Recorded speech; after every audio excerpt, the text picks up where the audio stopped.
আজকে যেহেতু নিরামিষ, তো আজকে নিরামিষ তরকারি বানাবো আমি। সিম, আলু, ফুলকপি আর সাথে দেবো বড়ি।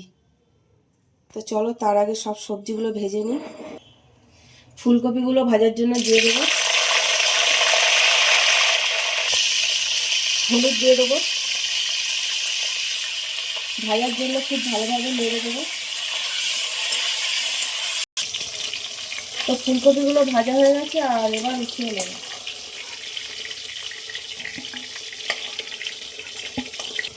সিমগুলো ভাজার জন্য দিয়ে দেবো,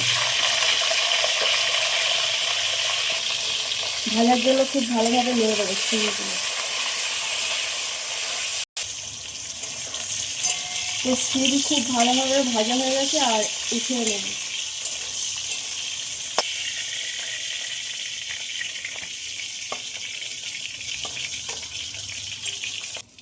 ওই তেলের মধ্যে বড়িগুলো ভেজে নেব,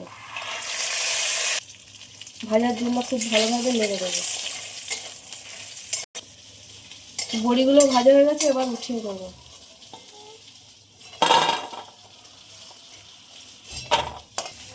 তেল দিয়ে দেবো,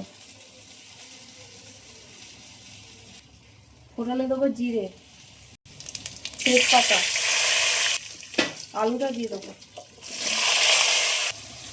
আলুগুলো ভাজার জন্য খুব ভালোভাবে নেড়ে দেবো।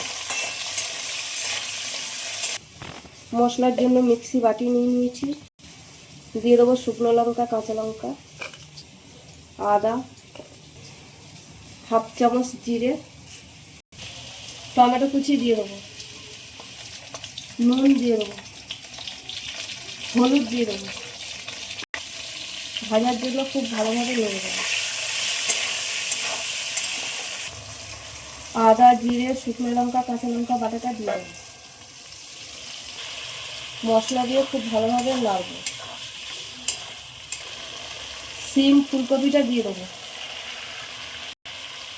সিম ফুলকপি দিয়ে খুব ভালোভাবে নেড়ে দেবো।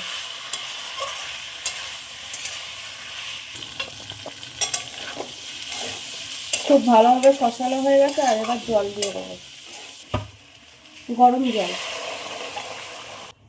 ভাজা বড়িটা দিয়ে দেবো, আর বড়িটা আমি একটু ভেঙে নিয়েছি। ফোটার জন্য ঢাকা দিয়ে দেবো। স্বাদ মতন একটু চিনি দিয়ে দেবো, ওপর থেকে একটু ধনে পাতা দিয়ে দেবো। ঢাকা দিয়ে দিলাম, 5 মিনিট পরে নামিয়ে নেব। তো দেখো সিম, আলু, ফুলকপি, বড়ি দিয়ে নিরামিষ তরকারি কিন্তু একদম হয়ে গেছে। তো চলো, ভিডিওটা যদি ভালো লাগে একটা লাইক করে দিও। আবার অন্য কোনো ভিডিও তোমাদের সাথে দেখা হবে। আর তোমরা সবাই ভালো থাকবে, সুস্থ থাকবে। টাটা।